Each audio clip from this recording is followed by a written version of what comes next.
Hi, I'm Susan Alexjander, speaking to you from Portland, Oregon. I was very pleased to be here as part of this Aqua Symposium. Susan Plum and I are collaborating on this piece called Divining Water, the Art of Flow. And you've just seen Susan's video where she has shown how different elements morph together in the fluid universe as we see it. So earth is melting into fire. Fire is acting like water, and so forth. This is Susan's art as she does beautiful glass sculptures. You've been hearing my piece in the background, which is called Rock Piece, and I have a slightly different perspective on it.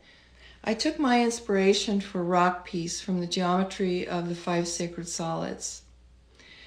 They're called sacred because if you take a sphere and divide it up, there are only 5 shapes that you can get with regular faces and edges.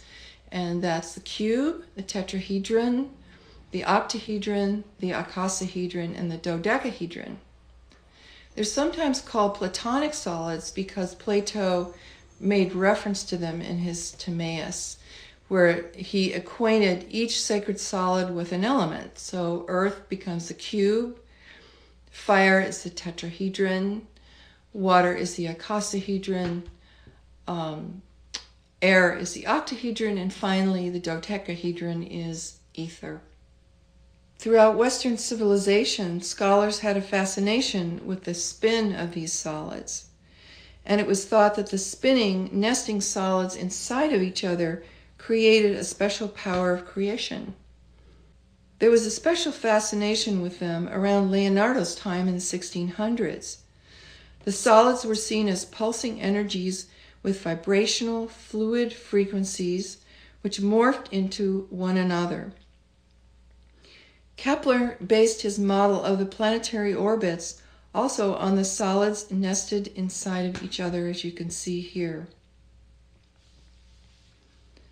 Particularly fascinating to me was that Plato and others felt that these geometric shapes were the interface between spirit and matter, and that spirit somehow descended into matter along lines of force that were first seen geometrically along with these shapes. As a matter of fact, these shapes are very rarely seen in nature except at the interfaces between living and non-living. So you can see them in viruses, in the molecular world, and so forth. Also, under certain conditions, water molecules form into clusters of icosahedral superclusters which tightly pack tetrahedrons, which may be another link to why the icosahedron is sometimes called the water symbol. I intuited that there might be some special sonic information locked up in the geometry of these solids, because my work is all about frequency and vibration and mapping those scientific frequencies into sound. Before describing the design of Rock Piece, I should say how the icosahedron became the water symbol.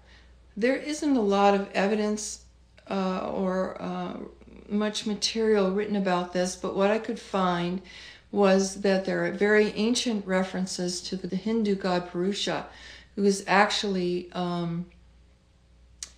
birthed Brahma, so he's prior to Brahma, and he's often shown with a shell in his hand, as you can see here in the picture. These sacred solids were known long before Plato, and here's a picture of them 1,000 years before Plato. These were found in Neolithic times. I'm not just sure where they were found, but right now they're in a museum in Oxford, England.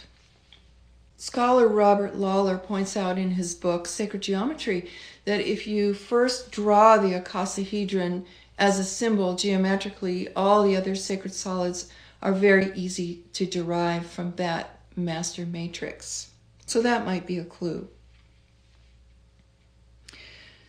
My piece was very, very influenced by where it was produced. I spent 3 weeks in 2001 at the Banff Centre in Canada, the Centre for the Arts, as a composer in residence there. So I got the inspiration from my surroundings, which is a majestic one. If you've ever been to Banff, Canada, it's in the heart of the Canadian Rockies, and it's built on granite crystal.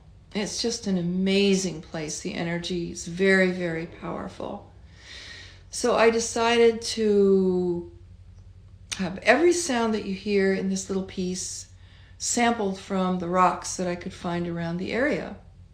So with my engineer, whose name is Sean Everett, who was brilliant at the time, we hit rocks, we scrape them, we roll them across the floor, and out of all those sounds that we sampled, you hear the piece. I took a very simple method of translating number into rhythm. I started everything off on their little paths using ticks for beats, and then I counted the number of edges and faces of each solid. For instance, the longest phrase is 30 beats because that's the largest number of edges in the icosahedron and the dodecahedron. At the end of every 30 beats is a gong, which was actually a pot lid that we stole from the ceramics studio, and it makes a very beautiful sound. Then I counted edges and faces of all the solids and marked sonic events for 4s and 6s and 8s and so forth, as many geometrical marks as were happening. So what Sean did with Pro Tools is he put each sacred solid on its own track. So the cube had its own track of rhythm. Below that, the tetrahedron had its own track, the icosahedron, and so forth. And then as it ticked along, we put little special sonic markers. If you've ever heard Indonesian gamelan, it's very similar to the way gamelan is built up as well. You have these long phrases that are marked by gongs, and then within each phrase there are little sonic markers. So that's how the piece was organized. I also decided to accent every 13th beat because 13 is such an interesting number. It's found in the Mayan calendar and in all sorts of sacred texts. I'm also quite enamored by the number 7. So every 7th beat has a little wispy sound, a little whimsical voice, and 7 has often been called the number of process. And it's also a very elusive, mysterious number because in geometry you cannot divide a circle perfectly into 7. Don't ask me why, it's just the way it works.